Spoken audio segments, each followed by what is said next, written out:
Hi. So we are just going to kind of start off by giving a bit of an intro about who we are, kind of our journeys through, I guess, undergrad and graduate school, and now as a faculty member.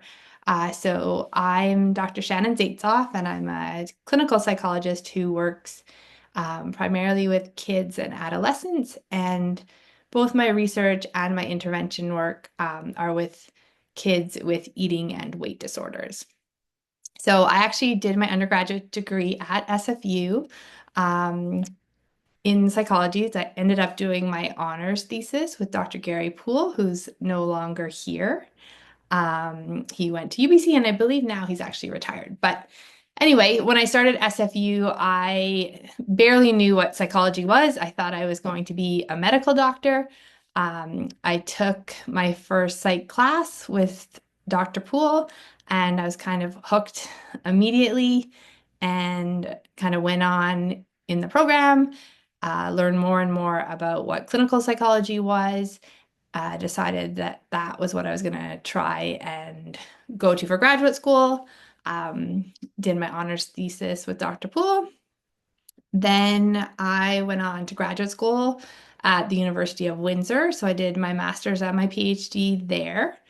Then I did my residency at the University of Chicago, primarily in an eating disorders program, but I also did rotations through um, what would be kind of like health psychology, pediatric neuropsychology, and then it was like an on-call service. So if there was emergencies in the hospital, they could have psychology come to help with whatever circumstances kind of arose.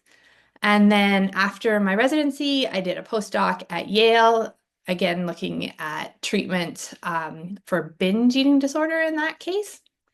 And then I came back to SFU and started my position here. So my research lab is the weight and eating lab. Um, Within there, I have a bunch of grad students who are all kind of at the same point, interestingly.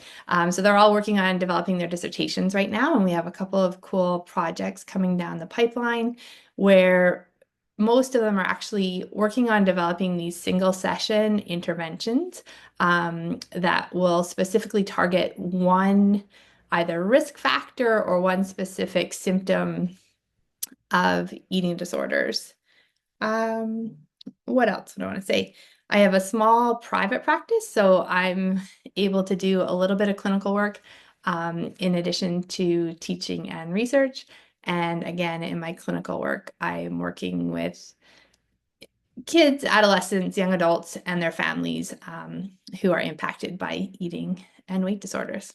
So I've been pretty consistent in my interests pretty much since I was an undergrad. And yeah, carried through to be back here, kind of doing more of what I initially started. So that's who I am. I teach 241. So maybe I've seen a number of you in that class. And we often have kind of chats about grad school. So I'm happy to talk more. One of the things I like to mention in that class is I feel like sometimes when you're taking classes in psych here, especially those sort of within clinical psychology, there's this, I think, misbelief that clinical psych is like the one pathway to go to after psychology if you want to be doing anything in terms of clinical work, working with patients, doing assessments. And I think there'll be time for us to talk about it, but I think it's really important for people to know there's other pathways that can lead you to doing that similar type of work. So clinical psych is one way, but it's definitely not the only way. And I don't even think it's necessarily the right or necessarily best way for many people. So it really just depends on kind of what you want to end up doing. So I'll leave it there. And I think, Lara, you are up next. All right, thanks, Shannon. I think it'll be fun to hear the different stories and paths. So, my name is Lara. I'm a faculty member in the psych department. I'm in the social psychology area, and I'm from Vancouver or from Richmond, more precisely. I grew up in Richmond, British Columbia. I went to high school It is at McMath, and it is a high school in the Steveston area. And when I graduated, I had no idea what I wanted to do. I got into UBC. I enrolled in a general arts program and just took a smattering of undergraduate classes trying to figure out what I might like. I had no particular inkling. I think if anything, my probably original thought was that I maybe wanted to be an international lawyer. And so to do that, I took Latin and economics. I took the required English class in first year. I took psychology and sociology because they were common arts undergraduate classes. I learned very quickly in week one, I did not want to take Latin. I opened the textbook and it had people like drawings of people in togas, and I thought, what is this about? It's not for me. And I closed that textbook and never looked back.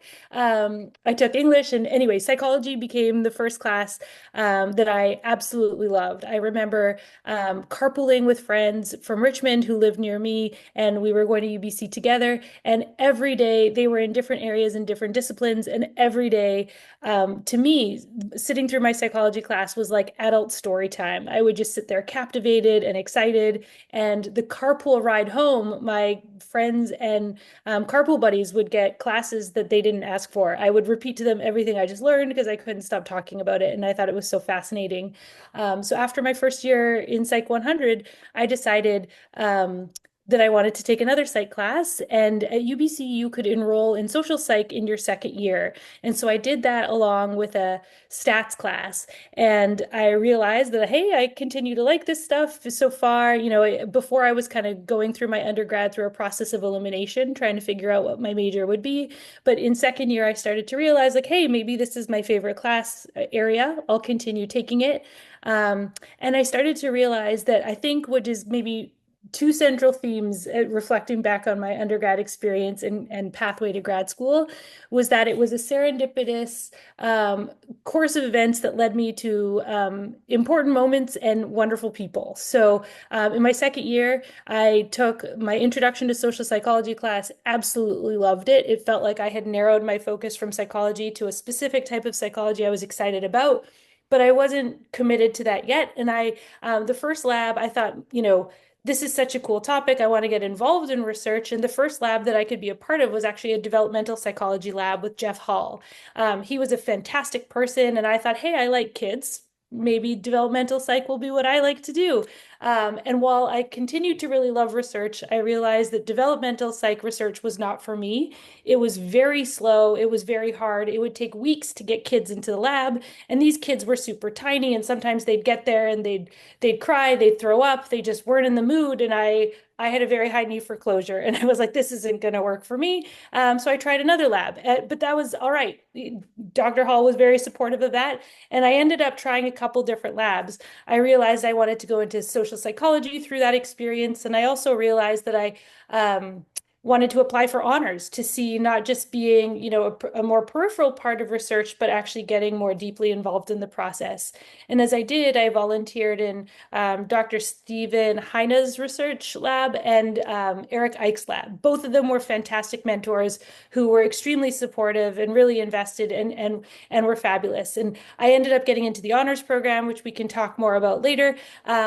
But I remember, even once I got into honors, I remember thinking it was a wonderful experience. I found this cohort of like-minded folks who were also really intrigued by the same process. But it was also really hard. Back when I took honors at UBC, I don't think this is the case everywhere, but we had to take a full course load and honors didn't even count that year. So I was taking 6 concurrent classes, and I just remember thinking, I can't do this. And in one very heart-to-heart exchange with my dad, he convinced me to just try it for one semester and see how it went. By the end of the term, I had kind of found my footing, but I had, wonderful people rallied around to provide support as they kind of did through this whole journey. Um, I did 2 years of my honors degree, which is what you do at UBC. It's a 2-year program. And then I applied to various graduate schools. I actually don't remember the exact count anymore. I think there were 7 of them.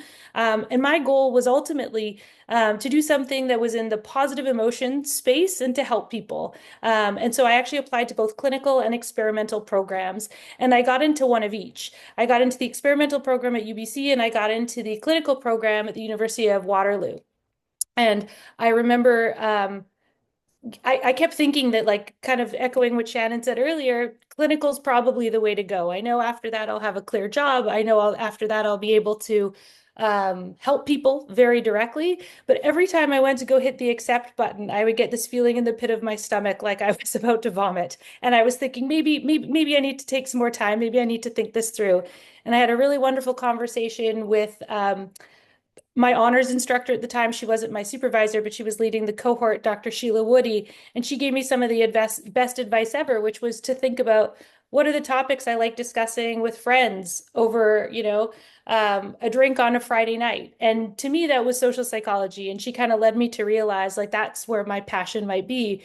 And so after, a couple weeks of reflection, I decided to switch course. I accepted the graduate program offer at an experimental program at UBC, where I ended up working with Liz Dunn, who was my graduate advisor. And she, to this day, remains one of the smartest, most motivated, creative people I've ever met, and I still admire deeply. And we remain in touch, and this might come back later, but yeah, picking a grad advisor is a really big deal. It's like picking another parent, if you will. So yeah, I have not regret. I never know what the alternative path would have been, but I do not regret that decision for a second. So yeah, I think of my story as this winding road with lots of few key decisions, but also more importantly, a few key people.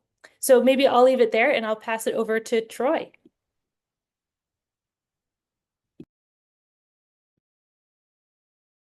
All right. Hi, everyone. I am Troy Boucher. I'm a third-year PhD student in clinical psychology at SFU. I'm a Vanier scholar. I'm a sessional instructor. I teach Psych 391 selected topics, Indigenous people and psychology. And I'm a citizen of the Métis Nation of BC. I'm supervised by Dr. Grace Irochi in the Autism and Developmental Disabilities Lab. My research focuses on autism, particularly stigma, inclusion, the lived experiences of autistic adults. And clinically, I'm interested in doing autism assessments and adult psychotherapy, particularly at the intersections of identity, mental health, trauma, and well-being. So when I started my undergrad in 2014, like many students, I wasn't sure of my path at first, right? Well, am I going to become a teacher? Maybe, psychology is a cool thing. But I found my footing in psychology, and developmental psychology was actually my academic focus. That's what interested me the most. And during my undergraduate, in addition to my coursework, I really had to find balance. And that's where I learned a lot of important skills that would benefit me in grad school, right? I was playing for the men's lacrosse team. Pictured here, I'm taking a ball off the head. A save's a save, right?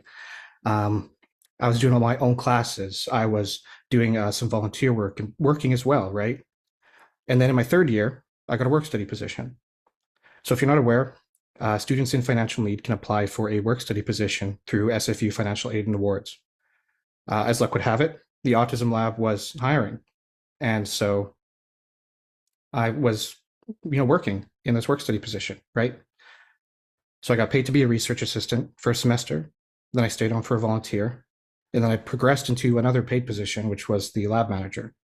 That's where I began leading projects, leading collaborations in the lab. I was overseeing volunteers, and this also helped me conduct my own research and participating in other research studies where I began presenting at conferences. I did directed studies and my honors, both of which supervised by Dr. Irochi. Ultimately, I graduated in 2019 with an honors degree in psychology and an educational psychology minor. I applied to clinical psychology programs in 2019 during my last year of undergrad, so during my honors, and I wasn't accepted. That is not uncommon given the competitive nature of these programs, right? After all, clinical programs tend to receive hundreds of applications each year. And admittedly, I could have had a stronger application. I spent the next year gaining more research experience, getting more kind of clinical experience, right? So volunteering with Special Olympics BC. I volunteered with the Autism and Education Lab, so that's in the Faculty of Education here at SFU. And I volunteered with SFU Men's Lacrosse team. During that time, I continued working as a lab manager of the Autism Lab. I co-authored a published paper. I presented at a few conferences locally, such as NowCam, international conferences like the International Seminar for Autism Research. And then I reapplied. And then I was accepted into multiple programs that I applied to for clinical psychology. And I ultimately chose to stay here at SFU and work with Dr. Grace Hirochi. If you are considering a career in clinical psychology, you might wonder about the differences between clinical and counseling psych. I know that was one of the big questions I had during my undergrad. So I think it's important that you think about this right now, right? Clinical psychology will involve both therapy and diagnostic assessment. So in your training, those are both very key areas that you're going to get this experience in. Clinical psychologists often work with complex mental health conditions in diverse settings such as hospitals, forensic institutions, private practice, and so on. In British Columbia, clinical psychologists are often the professionals assessing for DSM-5 conditions, and clinical psychologists tend to write these diagnostic reports that correspond with their assessments. Counseling psychology, on the other hand, focuses mostly on therapy. It doesn't do that diagnostic assessment. There may still be assessment, but that is usually with the aim of understanding like the current severity of symptoms rather than diagnosis, right? Counselors work less often with major mental health, though that can still certainly be a focus of counselors. And counselors more often work with more common presenting concerns like depression or depressive episodes, anxiety, couples therapy, and so on. Interesting distinction here to keep in mind as well is you can be a practicing counselor after completing a master's degree, whereas in British Columbia, clinical psychology will require a PhD or psychology doctorate, a PsyD, for registration as a clinical psychologist. Myself, I thought of my career goals, right? I was personally drawn to clinical psychology because I liked the research assessments I was doing as an undergrad. And I wanted to be able to do diagnostic assessments and gain more experience doing that. And I also wanted to work with diverse, complex populations. So for me, my pathway, it pointed to clinical psychology.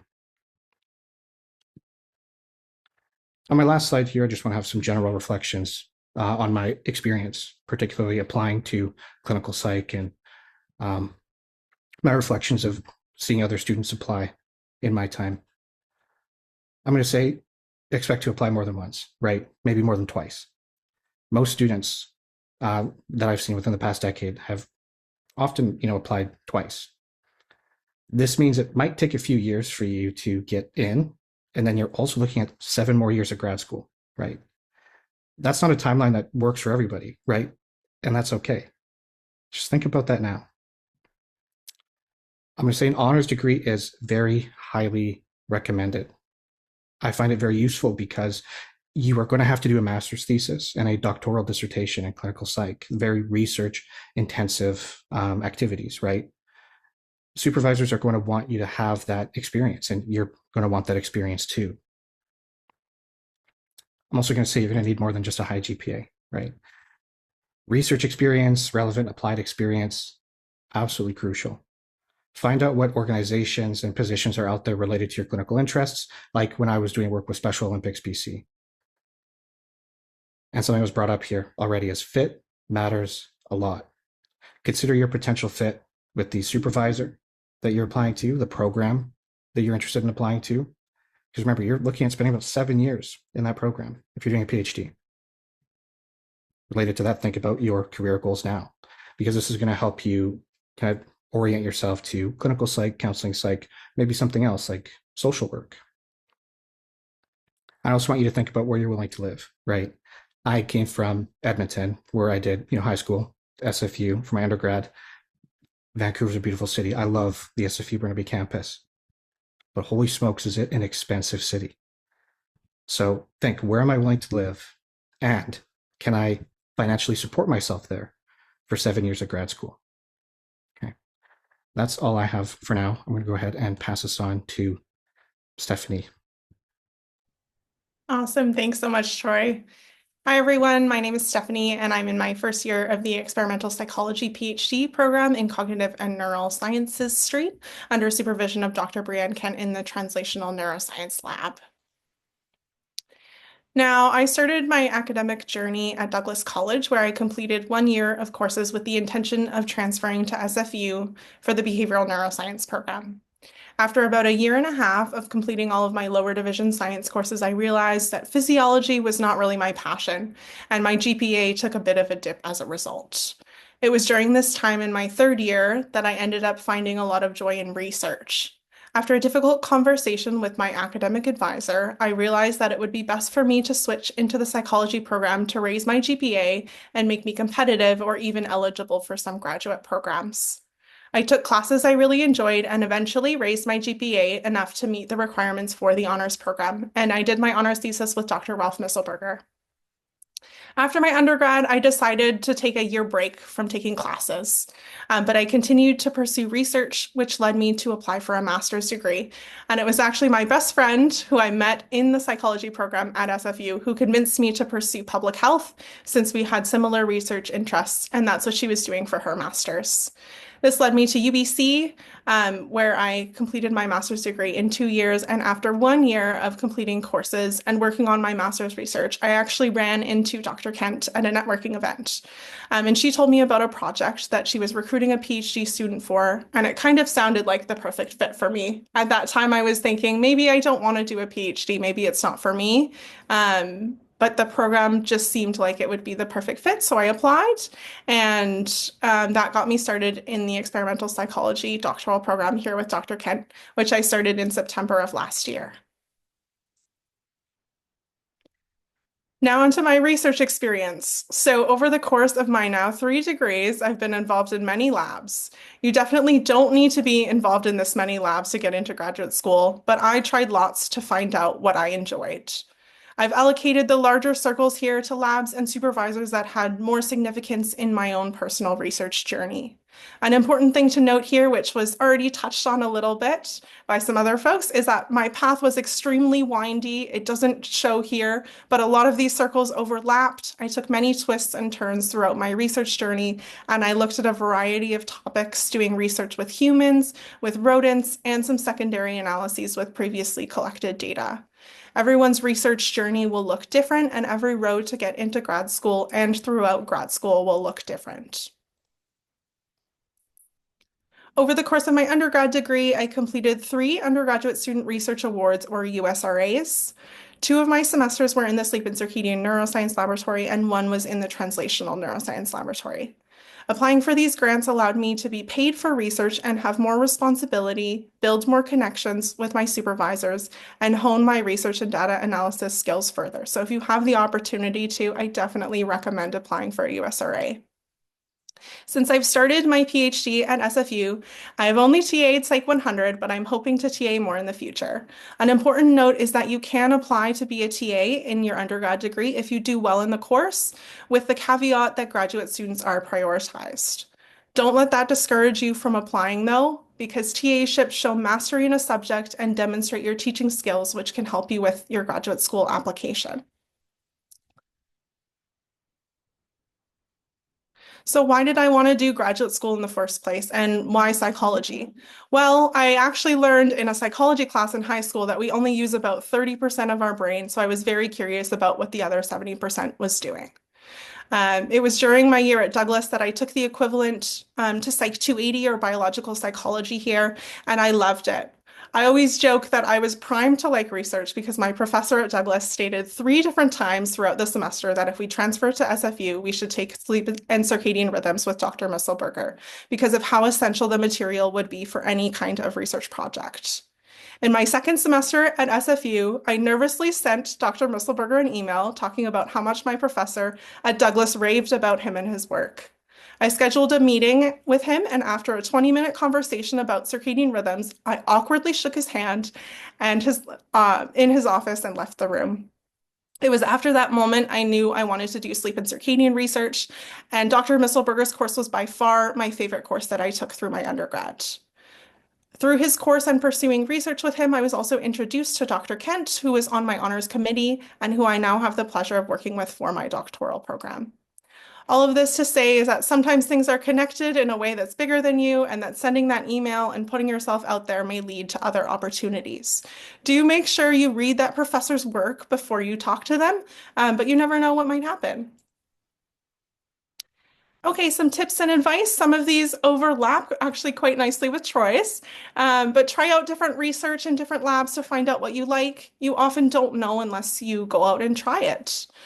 Consider your end goals and if graduate school is necessary for your career path. There are so many careers where it's not required.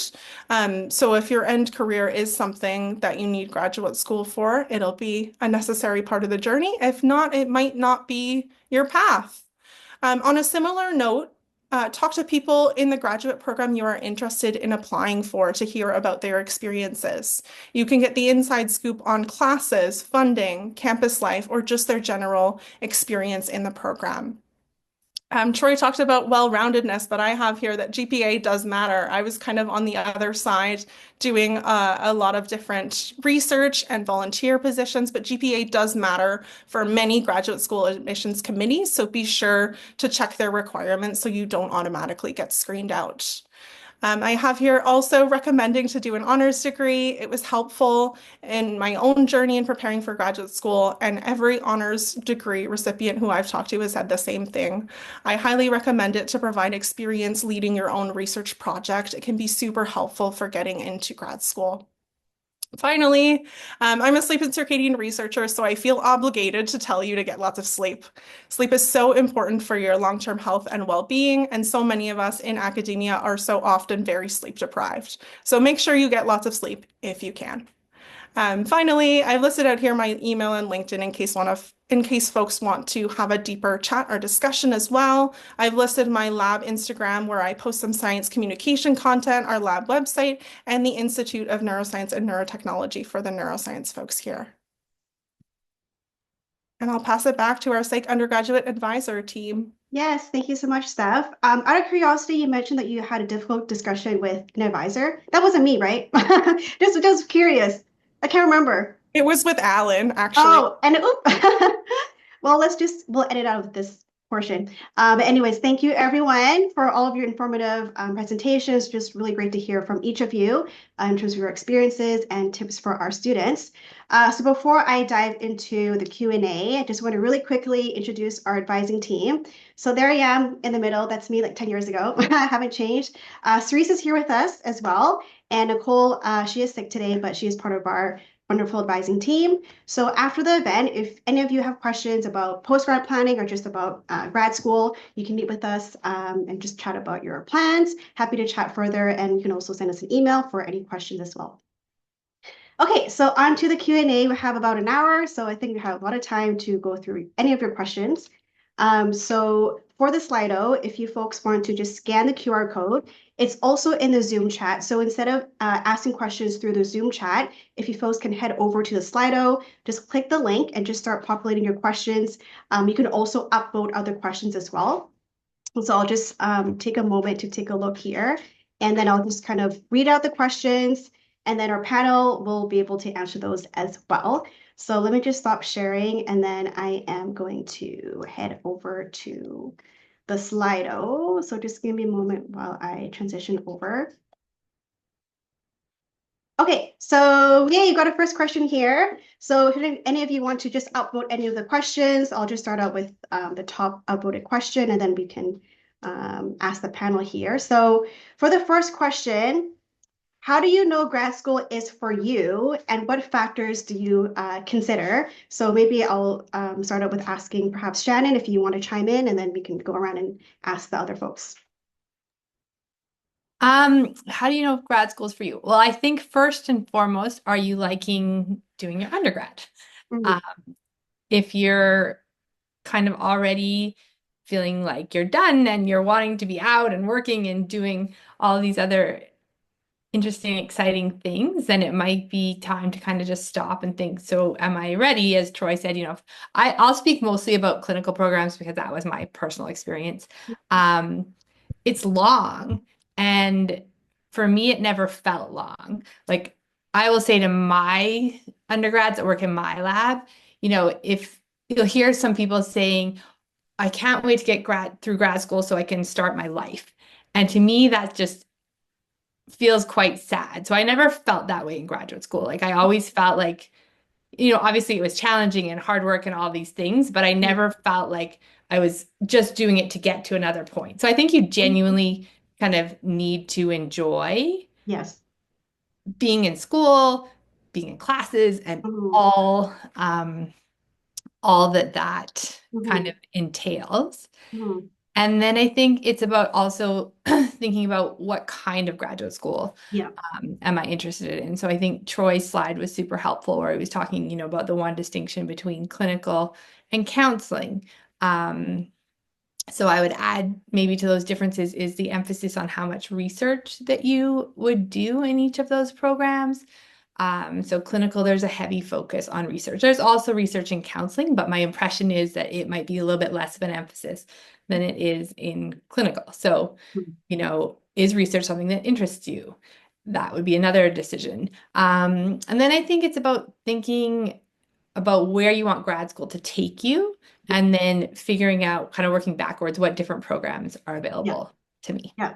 I totally agree because I also think that sometimes students think that grad school is the only option after doing their psych degree, which is not the case. It really just depends on, as you were saying, what is your end goal, and also what do you see yourself doing, in the future. And so, Lara, I'm also curious, what are your thoughts and kind of how do you know grad school was right for you?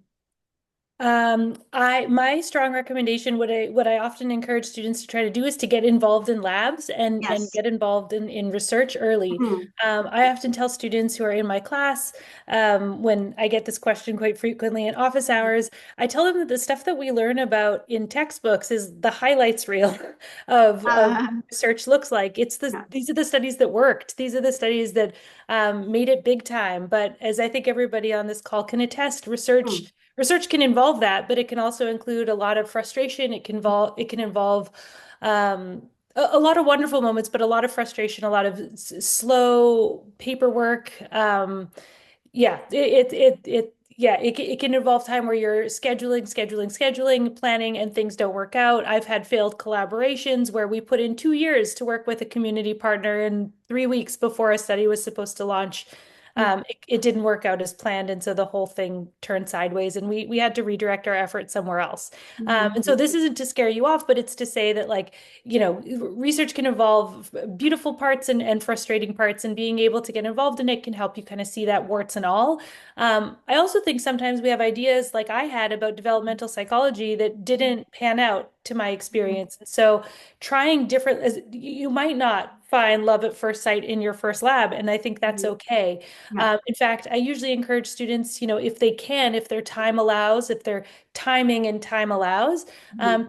to try multiple labs over the course of a couple of years. I mean, if you find the one that's like the perfect fit for you, by all means, that you might want to deeply invest your time there. Mhm. But sometimes asking different questions, seeing different methods, learning different lab organizational and data collection styles Mhm. it's a wonderful toolbox to build. When I started working with Liz at UBC, I had never seen anyone so energetic and with so many new ideas about how to go about data collection and design that it was so exciting for me. And so, Mhm. uh, yeah, getting involved in research, I think, is for so many reasons important, but also just from a very practical perspective, Mhm. you need multiple reference letters when you're applying to Yes, that's very graduate important. school. Yes, yes, yes. So having worked with more than one person or tried a couple different labs, that really only helps your case.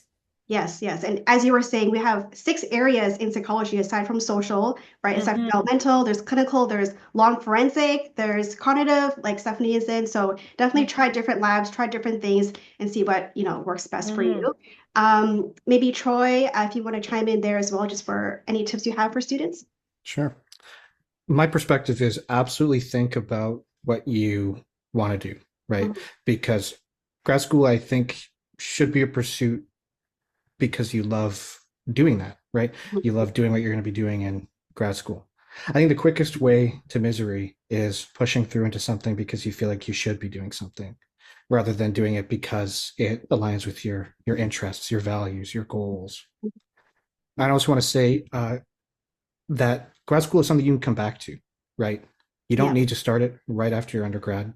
You Mhm. can take time, enter the workforce, right? You can do a different master's, right? There's people in clinical psych who have done different masters, like a master's of science and something else, and then they come a few years later interested in clinical psych. Um, so give yourself the space, give yourself time, and really examine the pressure you might be placing on yourself to end up instead of doing this through your own values and interest. Yeah, for sure. Yeah, thank you, Troy. Steph, anything you want to chime in there as well? Yeah, I definitely agree with what the other three panelists have said already, and want to echo everything that they have said. The only thing I guess that I want to add is just something that I touched on a little bit on one of my last couple of slides, which was talk to people in the program to gauge what kind of experience they have. You can reach out on LinkedIn. Oftentimes you can find folks' email, and they're more than willing to talk to you or to find someone who will talk to you about their experience in the program. You can find out about things like funding or things about the city if it's really cold there and you need all of your snowsuit materials, that kind of thing. So when thinking about whether grad school is right for you, it's helpful to build your network and talk to people in general. That's huge. Building a network is huge. And that reminds me, I actually volunteered with Stephanie Yu back in 2016, 2017. So we go way back. Yeah. And now we're in the department together. So I think it's really great to expand your network, talk to different people, get a sense of, what you want to do down the line. So thank you folks for that. I am now going to move on to the next question here. So the top question here, wondering if anyone can touch on doing the counseling psychology masters. So I will preface by saying this program at SFU is actually not through our department, it is actually through the Faculty of Education. So we can put a link in the chat and you can check with the admissions team. But I guess for folks here, maybe Troy, I know you had a slide about that, but if maybe you want to expand on maybe just from what you know, differences between clinical versus counseling. Mm-hmm. Yeah. So when we think of clinical versus counseling, again, reiterate what Emily said, check out the specific requirements. The requirements for applying to that program will be different. And what you're doing in that program will also be different. For example, there are counseling masters, which is a master's of arts, which typically requires a master's thesis. Others are masters in education, which may have less of a research emphasis, more of an emphasis on practice. In either case, the objective of the master's program is to get you prepared to be a practicing counselor. You'll end up doing practica where you are getting that hands-on experience, hopefully get the hours and the training that you need. And then at the end of it, you can potentially register as a registered clinical counselor, RCC, which is kind of the governing body for counselors. So absolutely see if you can talk to people who have done these programs, who have, are practicing counselors, what was their pathway, what was their experience like in that program, and also talk to people in clinical psych, right? What's their experience? What are they doing? And what's of most interest to you? Yes, thank you so much, Troy. Shannon, I'm curious, do you have anything to add to that? I know from your clinical perspective. Not really. I think that's a good place for people to kind of start from. Yes, yeah, I agree. And, as we were saying, definitely check with the specific grad programs. Every grad program is different, so please, check with their website. Yeah, thank you so much, Troy and Shannon. On to the next question here. This one I think is a bit more GPA related. So for this question, I was put on academic probation before, and I have a lower CGPA, but I have an upward trend in my term GPAs with little to no extracurriculars. So what tips do you have, I guess, for grad programs? Yes, Steph, do you have any tips just in terms of GPA wise? I know you talked about that a little bit. Yeah, so after I transferred from Douglas, my GPA took a bit of a hit, and when I was taking the physiology courses, they were quite tough and I didn't really enjoy them. So I didn't really want to study them and my GPA suffered a little bit. They're depending on where you are in your degree to this specific person, there is still time to bring up your GPA. You could potentially retake some of the courses that you got a lower GPA in, and those might have a more significant impact on your GPA than if you continue to take additional courses and do really well. I will say for most graduate school applications, you have an opportunity to tell your story through a personal statement. And so that is an opportunity for you to talk about why that may be the case. Maybe there were some extenuating circumstances. Maybe a family member passed away or got sick or something like that. So you have the opportunity to kind of explain yourself. That being said, each grad school is different in terms of what kind of CGPA requirements they do have. I will also say with regards to the no extracurriculars, there is still time. You still can get involved in extracurriculars. There's so many opportunities on campus. Emily mentioned one of them where we volunteered back together for, I think, Indigenous Preview Day for Yes. high school Indigenous students to come check out the SFU campus. There are small one-off volunteer opportunities that you can find through my involvement or my experience. So definitely check those out. Read the psychology newsletter. I read it every week, and that's how I Yes. found the first research Every position that Thursday. I applied Every for. Thursday. Yes. Every Thursday, Yeah, yeah. 3 Scroll down to p.m. the Check bottom, your and check your inbox. there's research positions you can apply for. That's how I got the first research assistant position in the attention and driving laboratory, which was not my passion, not something that I wanted to do long term. But you got to start somewhere, right? Exactly. It's never too late. I mean, even if you're in your last year, there's so many ways to get involved, whether it's, research labs, like Steph mentioned, volunteering. I did a lot of volunteering as well during my undergrad, and that's where I met a lot of my close friends. Like my sisters, I met them through volunteering. So definitely a lot of benefits aside from, getting ready for grad school, expanding your network is all really important. So thank you, Steph, for that. Anyone else want to chime in terms of, that question? Yes, Lara, go ahead.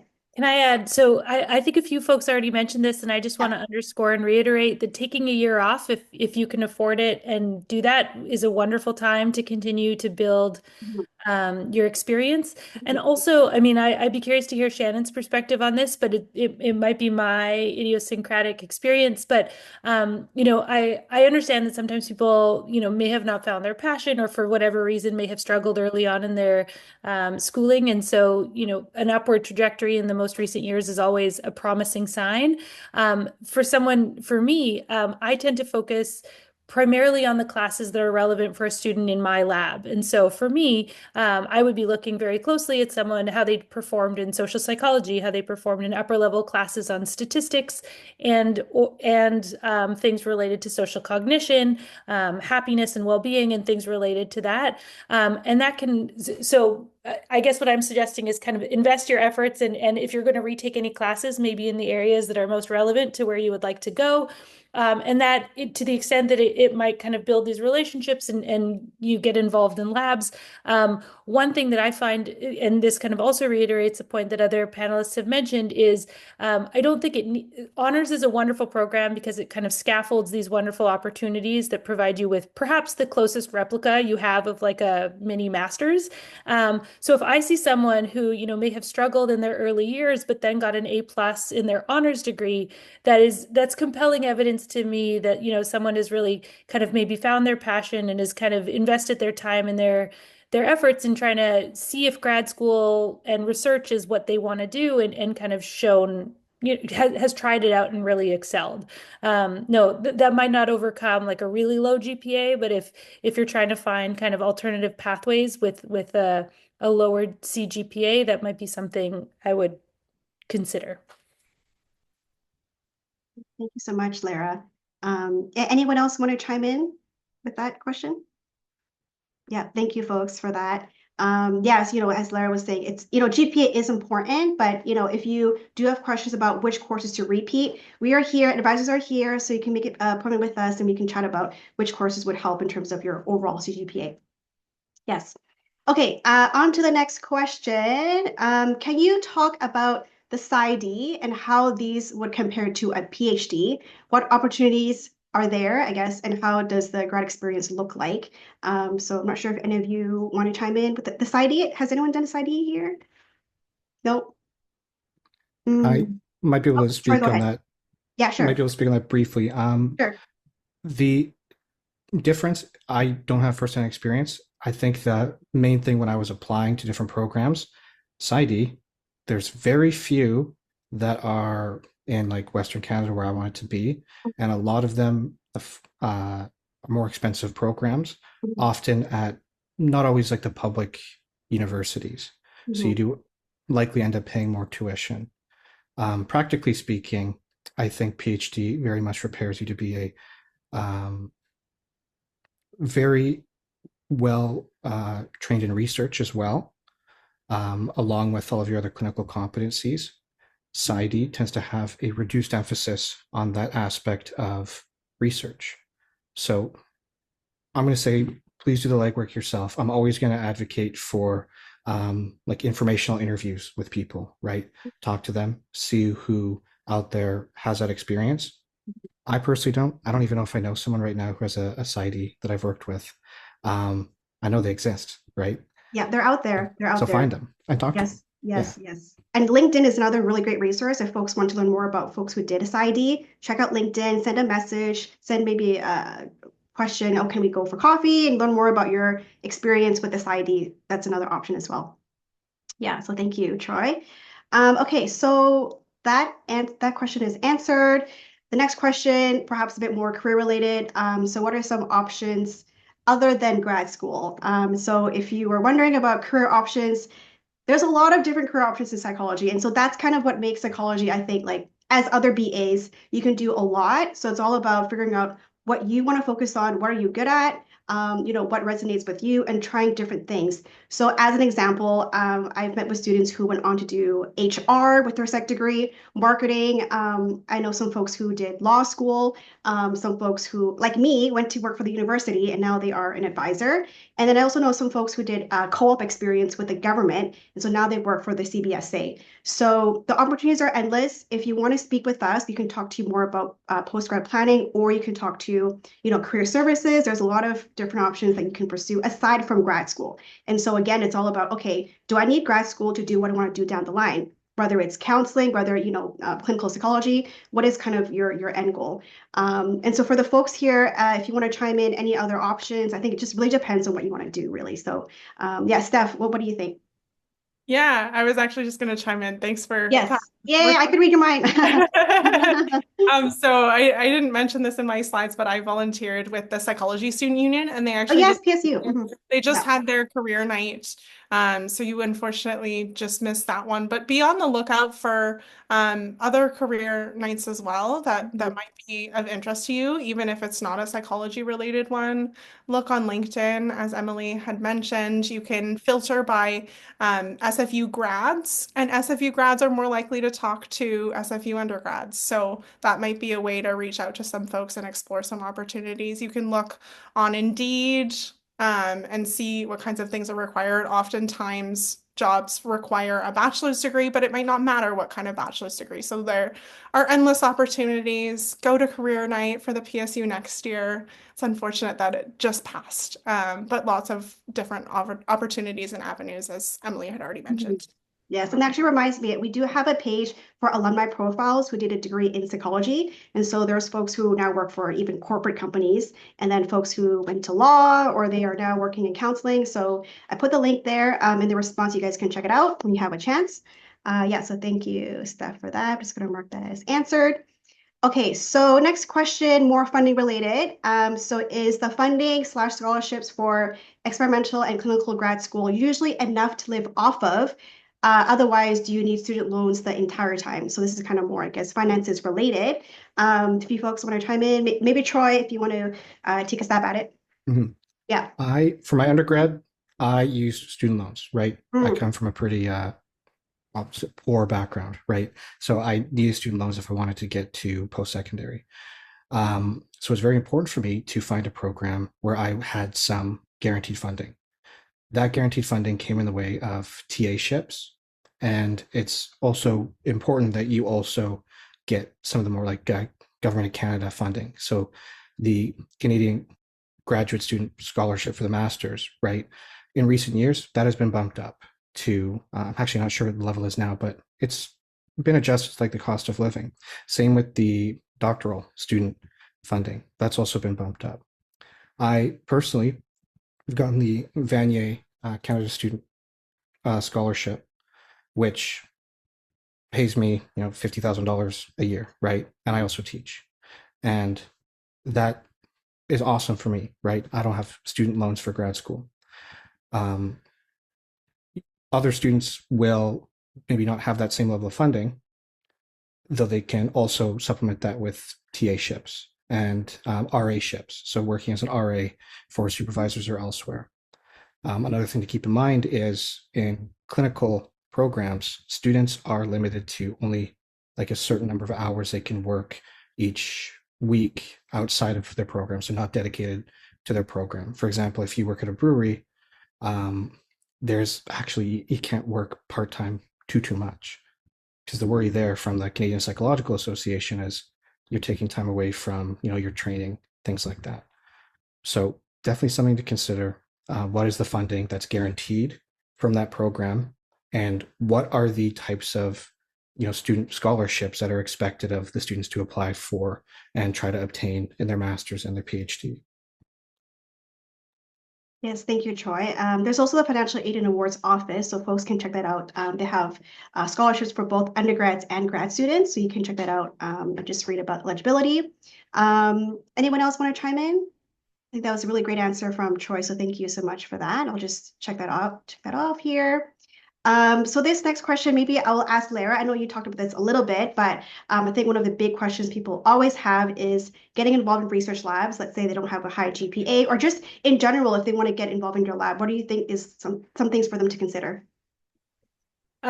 There are probably other strategies that I'm not thinking of, but being an active, strong student in class, even if your GPA isn't through the roof, if someone has done really well in my class and I have, if I have open spots in my lab, sometimes when I submit final grades, I'll reach out to the students who did exceptionally well and say, no promises, but we have an open spot. You clearly understand the material we covered. You might want to think about applying. And some of the most incredible volunteers over the past couple of years have come from that.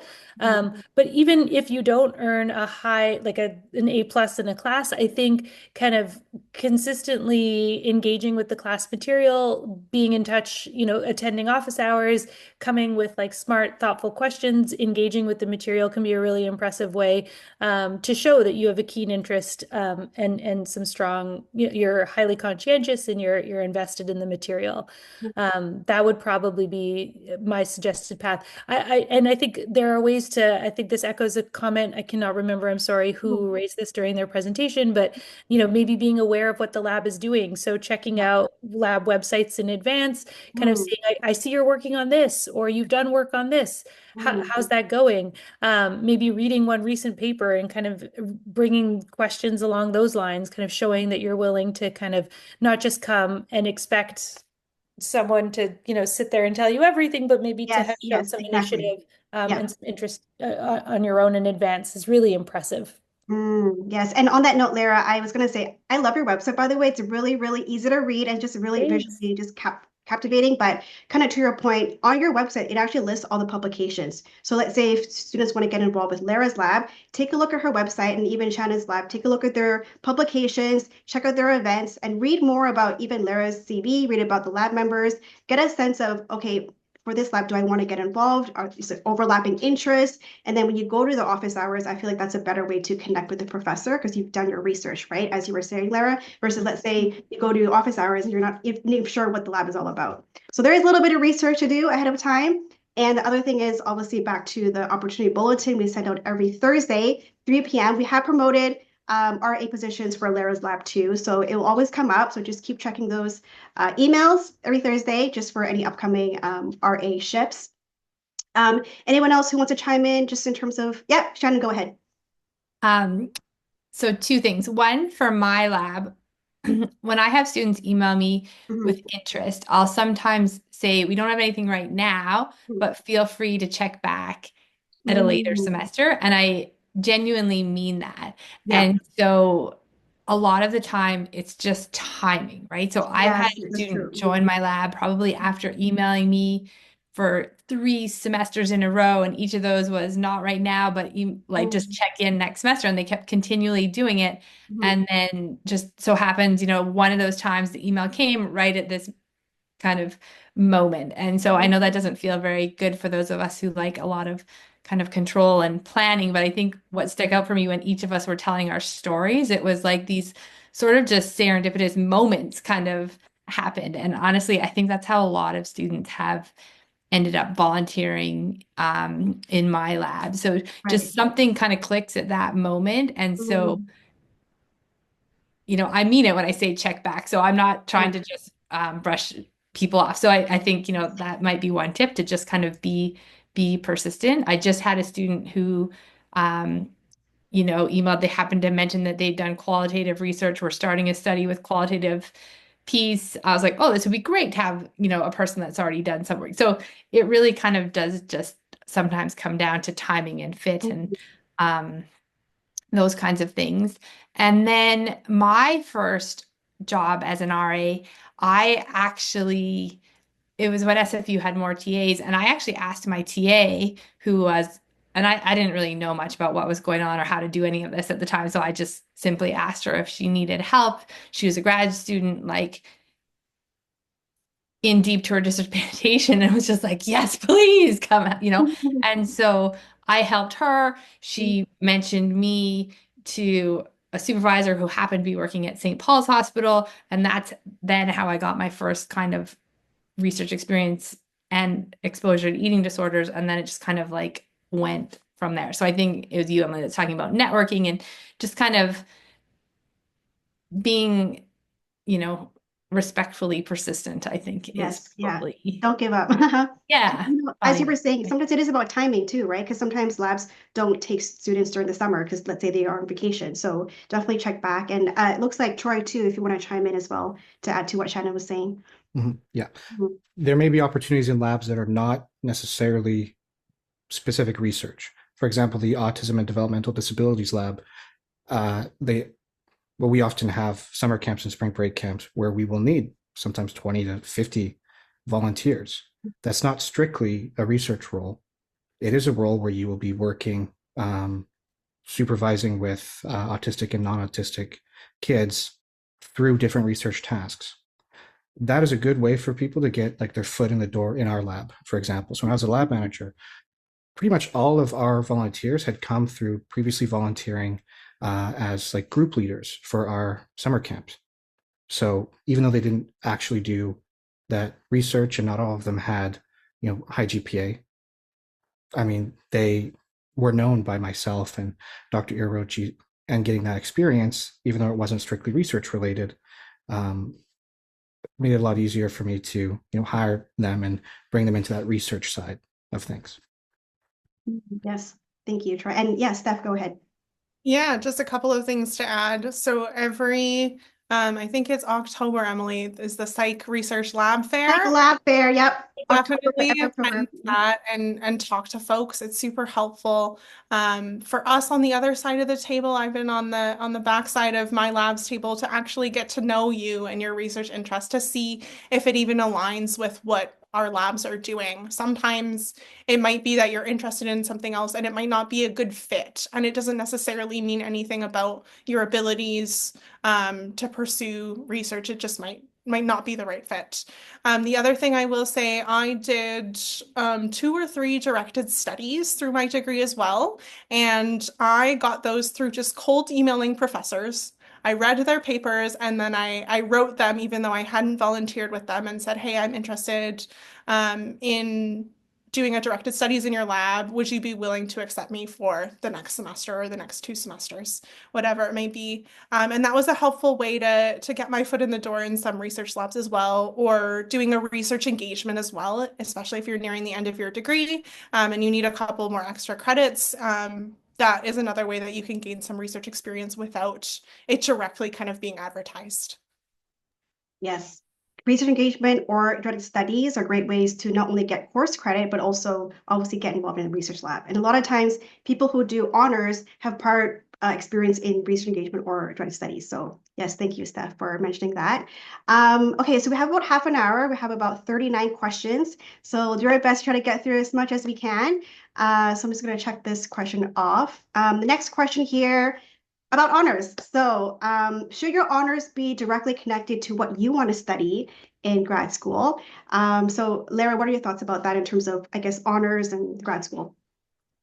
I think it's helpful. The closer the proxy, the better. But, sometimes people change their minds and sometimes people, I mean, the research process is not, there's more to learn than just the content. There's a lot of research practice that you learn as you go too. So, I think if you can find a lab that is doing the research that you think you're really excited about and that you're hoping to pursue, great. And if not, I think, if you find an opportunity to do honors that is related to or adjacent or even disconnected, you can still learn a lot in the honors program, so long as you feel like it's not counterproductive.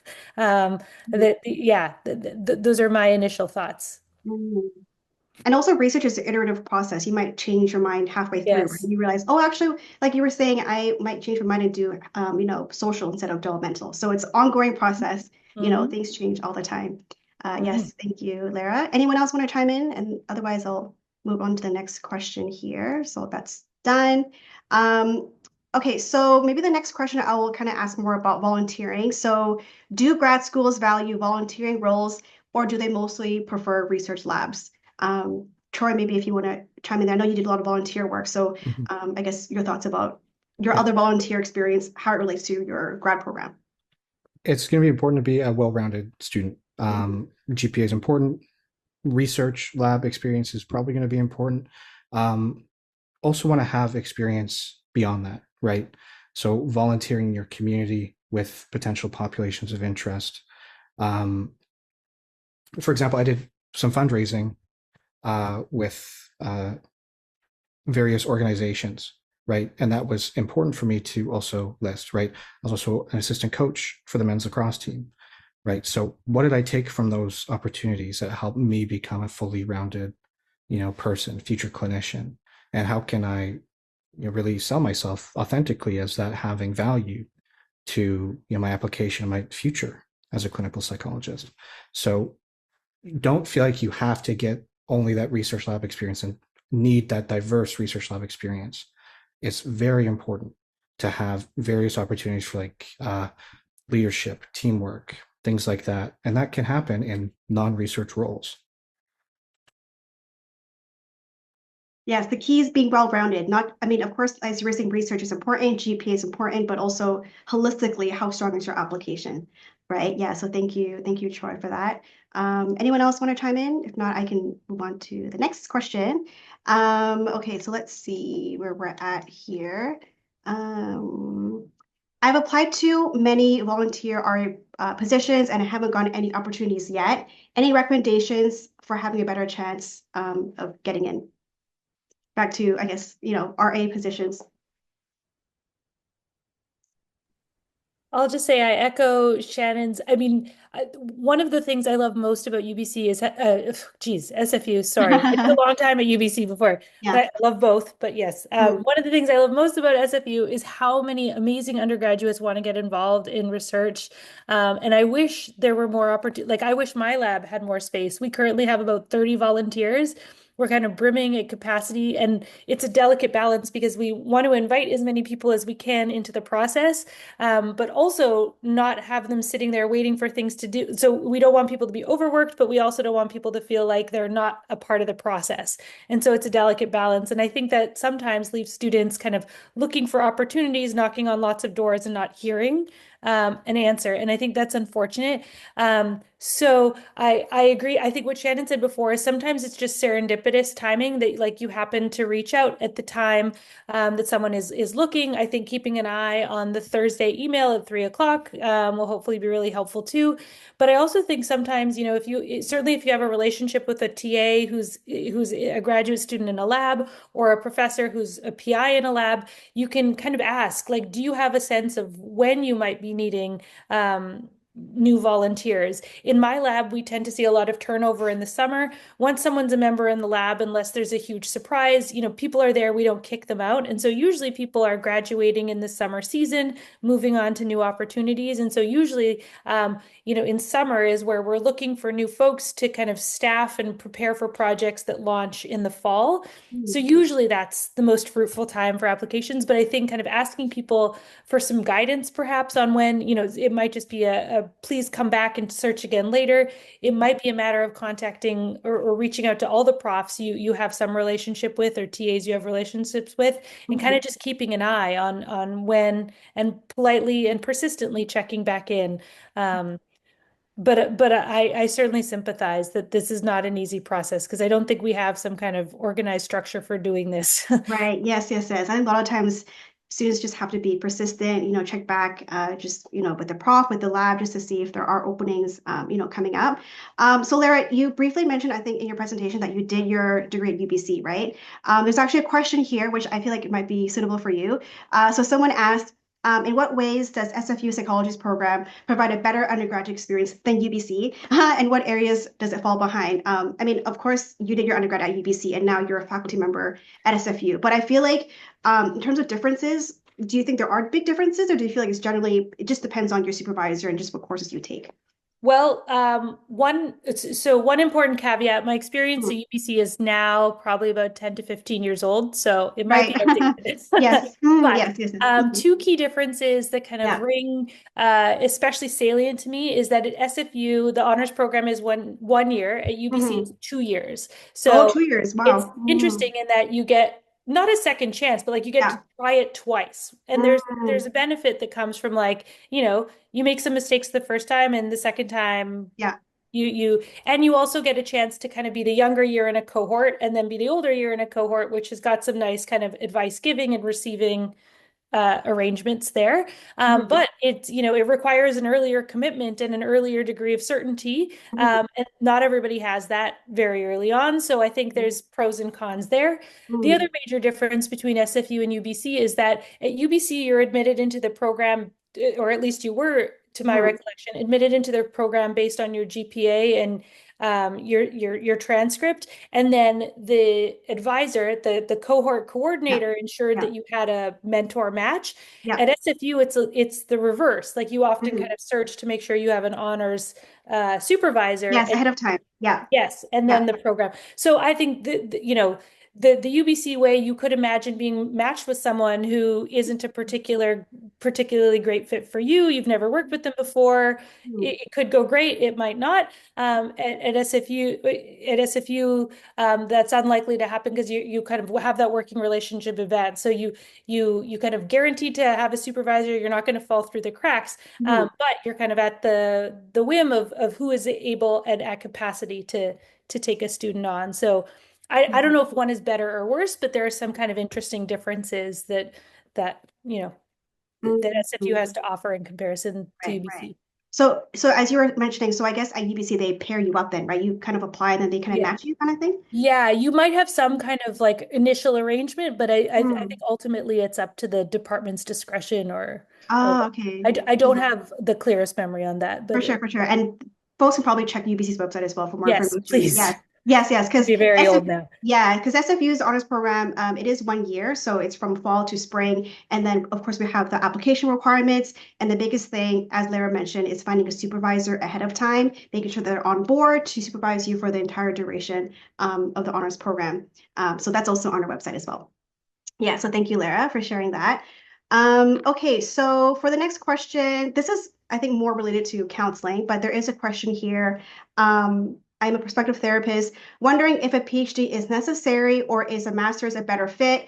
Would a therapist with a master's earn less opportunity? Kind of going back to what Troy was saying, I believe, as you were mentioning, to be a clinical psychologist, you need a PhD, but to be a counselor, I believe you can, obtain an MA or an MEd, or if you want to look into some other programs available, definitely check with those admission requirements. Troy, if you want to also chime in, it looks like it comes up a lot. I think students are pretty interested in counseling. I want to say specifically for British Columbia, because each province will have different that's right. registration practices. you will need a PhD or PsyD in clinical psychology to register as a clinical psychologist in BC. Right. From a counseling perspective, do I do a master's, then do I do a PhD? I personally know counselors who have, do earn a lot of money. They're very skilled in what they do. They're very high demand, right? Have a very high level of expertise, and they don't necessarily need a PhD to do that, right? So you can have that training, that experience, you can build that client load, you can charge what you want, right? You're allowed to do that. And that's really, up to you. If you think a PhD will get you that experience and can also help you, I guess, sell yourself better as someone who can, charge more, because, the going rate for a PhD is maybe $100 more per hour or something. Something to consider, right? But you can be a master's, or like have a master's in counseling and do all the work you want to do, work with all of the populations you're interested in, and also, earn some good money. Yes. And as you were saying, it also depends on the province too. And Shannon, go ahead and chime in if you'd like. Yeah. Yeah, I was just going to say thanks for asking this. I think it's something we don't talk about much in psychology and arts. And it's an important part of, I think, thinking about making decisions. And one thing to consider is you are going to enter the workforce faster as a master's level counselor, 4 to 5 years maybe. So that's an additional 4 to 5 years of income, that you can distribute. And then the other thing is, and this is kind of hearsay, but hospital-based jobs, there are a growing number for master's level clinicians. The pay structure in the hospital is more set. So I think it is a slightly lower pay scale, but perhaps more jobs. So it's kind of interesting. but again, that there may be data about that somewhere, there may not be, but this is kind of just what I've been hearing a little bit more about, because there's more interest in master's levels because the salary is right. lower. So yeah, and that matters too. Salary matters too. absolutely. Yes. Thank you so much, Shannon. I'm learning something new too. Thank you, folks, for sharing that. So I'll just mark that off as done. Okay, next question here. Maybe I will also ask Steph, because I know you worked a little bit after you did your undergrad. And you can just chime in terms of your experience. But question here is, how do the application and admission requirements work if I want to apply for grad school after 2 or 3 years of, let's say, working full time? So I will also preface by saying, definitely want to check with the grad programs. But Steph, if you want to chime in your experience, I know you worked a little bit full time as well before you did your PhD. Yeah, so I worked for a year in between, so I can't speak to 2 or 3 more years of work. But if you do take some time off, those kind of skills, as other panelists have mentioned, you can take forward with you, especially all of the soft skills of like leadership and communication, and writing and things like that. Depending on the program, you could also use your supervisor from one of those work positions as a reference, with the caveat that some programs require only academic references. But if they don't, you have the opportunity to use your supervisor as a reference, which could strengthen your application to get in. Right, having those references, very important. Yeah, thank you, Steph. Okay, so that's all good. For the next question, probably a question for Shannon and for Lara. So the question here is, I feel like it's depends on the prof, but I feel like it should be fine. But the question is, can you reach out to profs you have not taken classes with? I'm sure you folks have probably got emails about that. So maybe Shannon, what are your thoughts about that? I feel like it's pretty doable. Yeah, I'm pretty sure my current honors student never had a class with me. I'm not 100%, but I'm like maybe 90% sure. So for me, it's very much about research fit. So you kind of have to want to do research in eating disorders if you're going to be in my lab. Yeah, all about the fit. And Lara, what are your thoughts? I agree. You want to make sure that the student is interested in what you're working on. And I would just reiterate what I said earlier, which is to make sure you're doing your homework. Because if someone sent me an email asking to do research on healthy eating or weight related things, I would say not in the right spot. So I would just encourage people to make sure that they've, read a recent paper, make sure that they understand what's going on in the lab. And then I think, yeah, with that information, you can say, I haven't taken your class, but I'm really interested in the work that you're doing, such as this recent paper. Are you looking for folks to join your lab? Yeah, thank you so much, Lara. Some of the questions here, I think, maybe a little bit redundant or maybe more related to counseling. So if there are some questions here that we did not get to, we will post it on our website. So for questions, I think would be a bit more potentially relevant. So there is a question here. What is the difference between directed studies and research engagement? So for these two courses, they're both great ways to get both course credit and also get involved in a research lab. So for example, if you wanted to do directed studies, definitely, reach out to a professor that perhaps you want to work with. You can coordinate your own research project and potentially extend that into your honors. The difference between these two is with directed studies, it's a graded course. So you will be, let's say, doing a presentation, a paper, you will get graded. It's a 3-credit course. Whereas for research engagement, it's a variable credit course. So you can decide with your supervisor if you want to, let's say, work 2 hours per week in the lab. Let's say that'll be 1 credit. Or let's say 9 hours, that will be, let's say, 3 credits. And so with research engagement, it's a bit more flexible. And the other thing is you will be graded pass or fail. At the very end, you would do just a reflection paper. So that's a main difference. But again, you can definitely, check our website just to learn more about the admission requirements. So that's that one is all good to go. There are, quite a few questions about clinical and counseling. So, if you folks want to chime in, definitely feel free to do so. So I'll just highlight this here. I plan to pursue a master's in clinical counseling in a few years. Do you recommend any certifications or advice that would benefit my future? So again, counseling, if you folks have anything to add, if not, I definitely think for this one, as we were saying, reach out to counselors who are already working in the industry, learn more about their trajectory. Troy, anything to add to that? Yeah. A minor is, I think, an excellent opportunity Yes. to get some of that, I guess, education, right? I took an educational psychology minor. Yes. I know there's other minors that are closer to the kind of courses you might take and a counseling master's. So speak to your advisors, of course, and also consider maybe a minor as a way to set yourself up for a master's later on. Yeah, it's a really popular minor. There is a counseling minor that a lot of our psych students do. And so if you do want to pursue counseling, consider looking into the counseling minor, which is also through the Faculty of Education.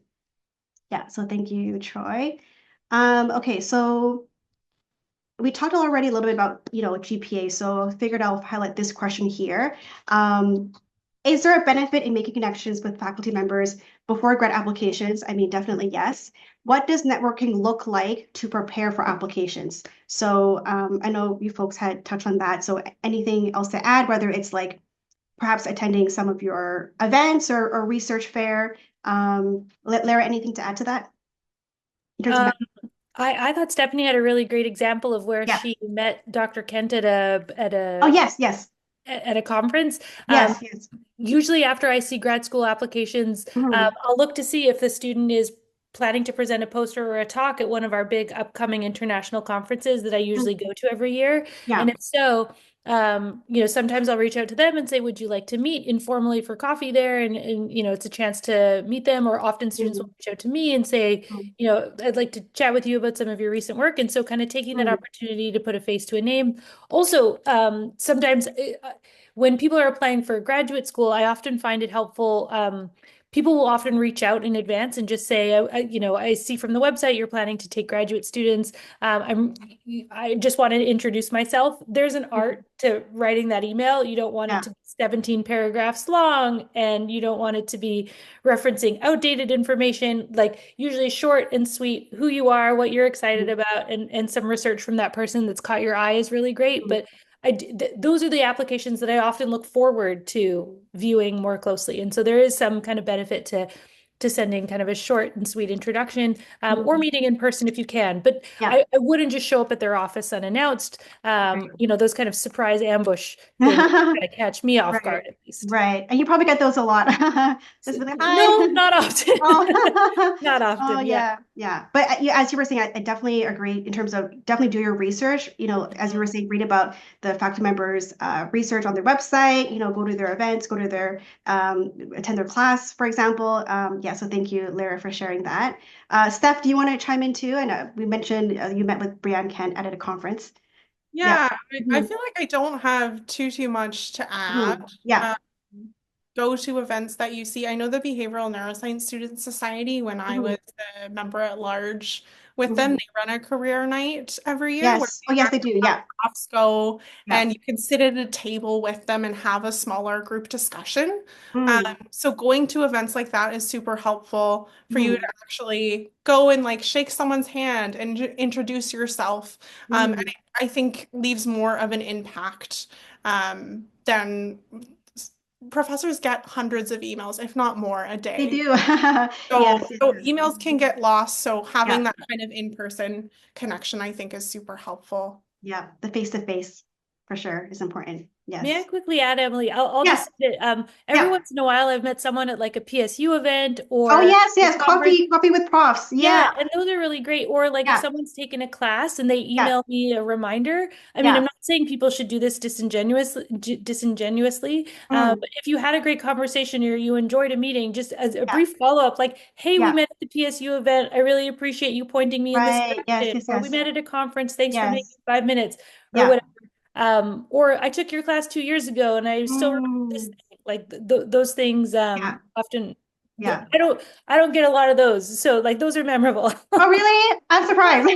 But it does make a difference because, Yeah. as you mentioned, I remember PSU, they did do a coffee with profs event, which I think went really well. And on Mhm. top of that, we have the Jedi, I think, tea with profs. We do that every semester. So that's another great way to connect with profs, learn about their academic journey, ask their questions. Finding those opportunities to really connect face to face with profs, I think, is really important. Yes. So thank you. Thank you, folks, for sharing.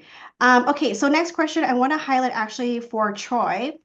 So the question here is, would you mind to share again what were your research activities you were doing after applying for the first time for grad school? Yeah, I had my sticky little fingers in a lot of different pots. Mhm, Uh, so mhm, I was working with a postdoc student mhm, or postdoc researcher in the mhm, autism lab, Dr. Nicole Shearer. mhm, So I was doing work with her. I was also doing work with some of our collaborators like Dr. Lena Birmingham. yeah. Uh, and so I was just on those different projects. I was able to get some research posters out of it. Mhm, Some I was able to be, a co-author because I, helped meaningfully contribute to the conceptualization of the research and the writing of the manuscript. mhm, And also through Special Olympics BC, I got funding from Special Olympics to actually do my own research projects. mhm, So that was another thing I did in early 2020 um, mhm, was do my own research, see it through to the very end, mhm, um, and write that up and publish that. So it was really just seeing where can I do the research that interests me, and also who's going to be able to write me a reference letter that's going to be able to reflect upon the things I've done and really highlight my strengths, given that they have good insight into me by this time. mhm. Yeah, thank you, Troy, for Can I sharing. just jump onto the end of that comment? Sure. So, because we haven't really touched on it yet, but you will Yeah, need reference letters for your yeah, graduate school applications. yes, And so I think being thoughtful about who you ask, both with yes, respect to how well they know you and what they can talk about, yeah. and also their familiarity with what might be expected in a reference letter. Uh, Mhm, I've had these reference letters that are clearly from lovely people that have lovely opinions of the applicant, but they mhm, just don't include any of the information or little information that I would need in making kind of a determination for entrance to graduate school. So they might be from usually employers or volunteer supervisors, but in positions that are really not similar to an academic setting. So I would just be yeah, thoughtful in terms of who you're asking to write your reference yeah, letters. yeah. And if it is someone from the community that you might be concerned in terms of like, I don't know if they'll know what might be helpful in this letter. Mhm. I don't mind when students say, if you'll write me this letter, I say Mhm. yes. And I said, these are some of the skills that it would be wonderful if you could kind of talk about in the letter. So just, I Mhm. would be thoughtful about kind of who you're asking to write Yeah, your for letters. sure, for sure. And curious for Lara too, I'm sure folks ask, or students will ask you for reference letters. So do you have any tips for students who may want to approach profs, to be their reference? Anything else to add on to what Shannon was sharing? Yes, I think Mhm. it can be important to ask if someone will write you a good letter. Oh, Um, yes, that's important. Yes, yes. Mm. Um, Yeah. it can be awkward to ask, but if you're uncertain, it would be wise to maybe ask because Mhm. sometimes the quality of applications we see is like pretty close to saying this person can walk on water. And so Yeah. having one kind of questionable or problematic reference letter, I think can sometimes really hurt an application. And so if you're uncertain about whether someone can write you a reference letter, that might be worth kind of finding a delicate way to ask. I Mm. think Shannon's suggestion to kind of help the reference letter include Yeah. what you're hoping they'll speak to is a really wise idea. I think Mm. asking with lots of time and sending reminders. Yeah. Like when students ask me, they might be applying for 8 schools and they all have different deadlines and different methods. And so I say like, contact me. I have my own way of doing it, but everybody might have their own. But yeah, Yeah. helping me make sure I get it done on time with all the information you're hoping I'll speak to. I mean, ultimately I'll write the letter, but Yeah. I usually ask the students in my lab to keep a list of awesome. So like anytime I send them a compliment or anytime they were really proud of something to keep track of that Mm. so that we don't forget it when I'm writing them a reference letter and I can speak to poignant personal examples. When Yeah. one student applied to my lab, he had someone writing his letter had a 3-page appendix of emails they wrote them Oh, wow. praising them for amazing. I mean, that's not normal, but Yeah. like that's exceptional. But all this to say that like someone went out of their way to keep track of like that student's impressive history, and that was really impactful. So, doing what you can. Did you want me to speak to the question up here, or is that a separate one? Yeah, it's related. So if you do want to add to that, I was just going to mention too, just I guess for folks who don't have any experience with research, if you have any Mhm. tips for those types of students. Yeah, I mean that's difficult because you can't Mhm. really make a mountain out of a molehill, but what you can do is when Yes. when you contact someone, you can say, I'm contacting you because I took this class with you and I'm really proud of the work I did in this class and I earned this Right. grade. Would Yeah. you be willing to speak to that? Yeah. Um, yeah, I mean that might kind of it's similar with what Shannon was saying before, is kind of Right. like help cue people to speak to what you were hoping they could speak to, and they can let you Right. know if that's what they're comfortable doing. Right, right. And as you were saying, it is hard too, because if you don't have experience, in the faculty member's lab, it's hard for them to write a good letter, right? And Yeah, as you were saying, having a good letter is what will make a big difference. yeah. So thank you for sharing that. I know we are actually almost at 5 o'clock, but before we end off, I just wanted to see if Steph or Troy wants to add on to that question about references. It's quite important for grad school. So Troy, Steph, any other last comments about that question? Yes, Steph, go ahead. Yeah, I just want to reiterate Yeah. what Lara said, which is ask early, give them months Yes, give them in a heads up. advance. Yeah. Don't do what I did and ask 2 weeks before the deadline. Oh, Out for me, yeah. but I really strongly don't recommend that. Ask early, send lots Yes. of reminders, uh, Right. because faculty or professors have busy, busy schedules. Mhm. So the earlier you ask, hopefully, the better the reference is going to be as well. Right, right. Especially if they probably have a lot of emails asking for references too. So definitely give them time. Yes, yes. Troy, any last words to share? Anything to add to that? Um, I think be mindful about who you're asking for a Right. reference. Not everyone's going to be able to speak to the things that are going to help your application. Mhm. So think about those who are able to actually speak out those things that are your strengths and would probably help you get into a grad program. Yeah, for sure. Thank you, folks. I just realized we're now actually at 5 o'clock, so we are right on time. I think we've gone through about 20 or so questions. So if there are any other questions that we did not get through, don't worry, we will probably post our responses on the website. We will also circulate the PowerPoint slides, and then we'll also upload the recording on our YouTube channel. So again, thank you everyone for coming. Also, shout out to our wonderful speakers. Shout out to Unique and Miss Cerise for helping us out with the Q&A chat. Again, just really appreciate you folks for coming by. I know it's almost finals, so I wish you guys all the best with your finals and your last assignments. Well, thank you, folks. Hope you all had a great time at the event, and take good care, everyone.